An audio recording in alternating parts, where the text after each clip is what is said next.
राष्ट्रपति रामनाथ कोविंद आज बेंगलुरु में जारी एरो इंडिया शो के समापन को करेंगे संबोधित। कार्यक्रम में इस बार तकनीक के मामले में आत्मनिर्भर भारत की दिखाई देगी झलक।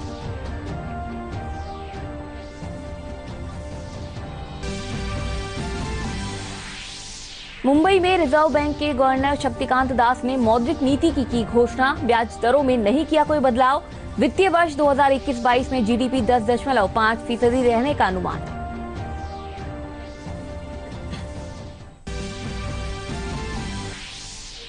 राज्य सरकार प्रदेश के अस्पतालों में हॉस्पिटल केयर टेकर के पदों पर जल्द ही करेगी सीधी भर्ती।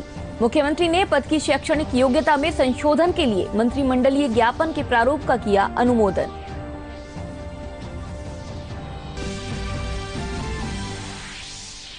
गृह विभाग ने राज्य में होने वाले धार्मिक मेलों, उत्सवों और कार्यक्रमों के लिए कोविड से जुड़ी मानक संचालन प्रक्रिया की जारी।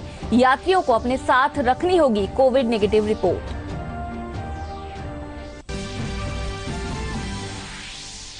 और चेन्नई में भारत और इंग्लैंड के बीच 4 टेस्ट मैच सीरीज का पहला मुकाबला जारी। इंग्लैंड ने टॉस जीतकर पहले बल्लेबाजी का लिया फैसला।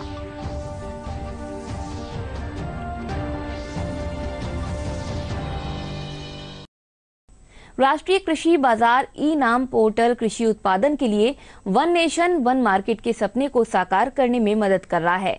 ई नाम के रूप में लोकप्रिय राष्ट्रीय कृषि बाजार कृषि विपणन में एक अभिनव पहल है, जो कि किसान की पहुंच को बाजार और खरीदारों की कई संख्या तक डिजिटल रूप से बढ़ाता है और मूल्य खोज तंत्र में सुधार लाने के इरादे से व्यापार के लेन देन में पारदर्शिता लाता है। अब तक 1000 मंडियों में ई नाम की सफलता को देखते हुए जारी केंद्रीय बजट में वित्त मंत्री निर्मला सीतारमण द्वारा 1000 और मंडियों को जोड़ने की योजना है।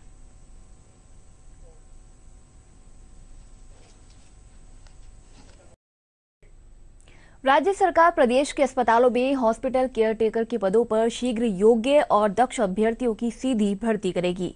मुख्यमंत्री अशोक गहलोत ने इसके लिए हॉस्पिटल केयर टेकर के पद की शैक्षणिक योग्यता में संशोधन के लिए मंत्रिमंडलीय ज्ञापन के प्रारूप का अनुमोदन कर दिया है। चिकित्सा एवं स्वास्थ्य विभाग के प्रस्ताव के अनुसार हॉस्पिटल केयर टेकर का पद राजस्थान चिकित्सा एवं स्वास्थ्य अधीनस्थ सेवा नियम 1965 में सम्मिलित है। इन सेवा नियमों में संशोधन कर केयर टेकर के पद पर सीधी भर्ती के लिए योग्यता अस्पताल प्रबंधन अथवा अस्पताल प्रशासन अथवा hospital and health care management में MBA अथवा 2 वर्षीय PG डिप्लोमा करने का प्रस्ताव है। गृह विभाग ने राज्य में होने वाले धार्मिक मेलों, उत्सवों और कार्यक्रमों के लिए कोविड से जुड़ी मानक संचालन प्रक्रिया जारी की है।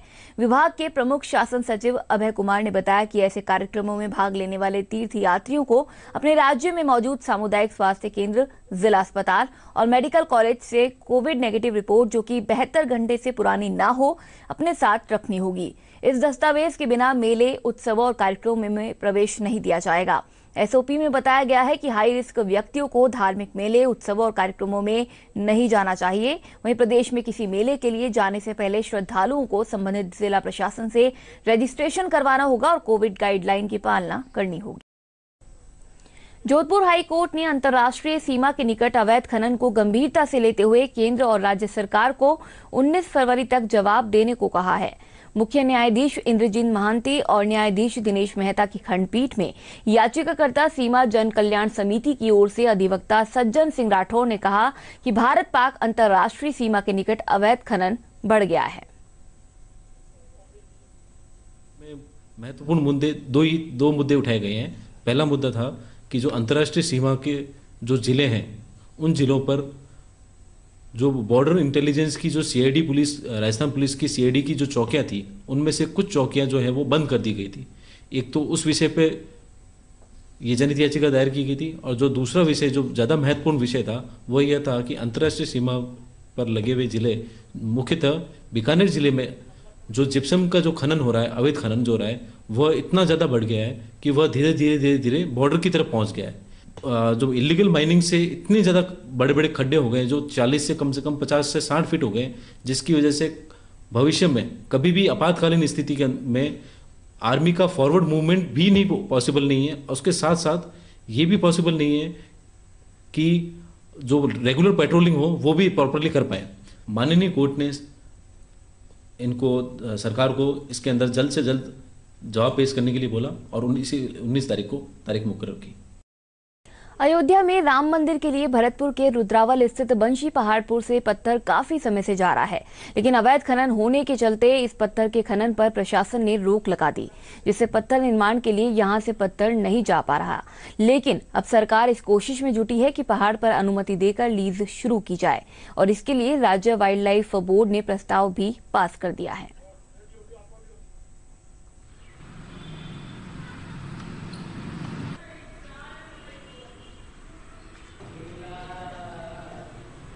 बयाना रूपवास का बंसी पहाड़पुर का क्षेत्र है। वहाँ पर लीगल माइनिंग बहुत ही कम है और वहाँ जो पत्थर पाया जाता है वो बहुत ही कीमती और अच्छी जगह काम में लिया जाता है, बहुत ही मूल्यवान है। इसके मद्देनज़र जब इसकी मांग बहुत ज़्यादा है तो वहाँ के आसपास के लोग और कई लोग जो हैं माफिया के रूप में अवैध माइनिंग में लिप्त होकर के वहाँ पर जो हमारे संसाधन थे उनका शोषण कर रहे हैं। जिला प्रशासन की तरफ से फॉरेस्ट डिपार्टमेंट, रेवेन्यू, पुलिस और माइनिंग के साथ मिलकर के कई बार हम इनके विरुद्ध कार्रवाई भी करते हैं और इस वर्ष भी हमने की है। लेकिन मांग को देखते हुए जो क्षेत्र है, जो कि हमने सर्वे करवाया, वहाँ पे खूब पेड़ पौधे भी नहीं है और जानवर भी नहीं है, लेकिन बंद बरेटा सेंचुरी का ये पार्ट होने के नाते वहाँ पे खनन की अनुमति नहीं दी जा सकती। तो सरकार के निर्देशानुसार हमने प्रपोजल भेजा है, जिसकी अनुमति माइनिंग विभाग और फॉरेस्ट डिपार्टमेंट की तरफ से भारत सरकार के दिशा निर्देशानुसार जब भी मिलेगी तो ये क्षेत्र सेंचुरी से बाहर होगा और वहाँ पे माइनिंग की जा सकेगी।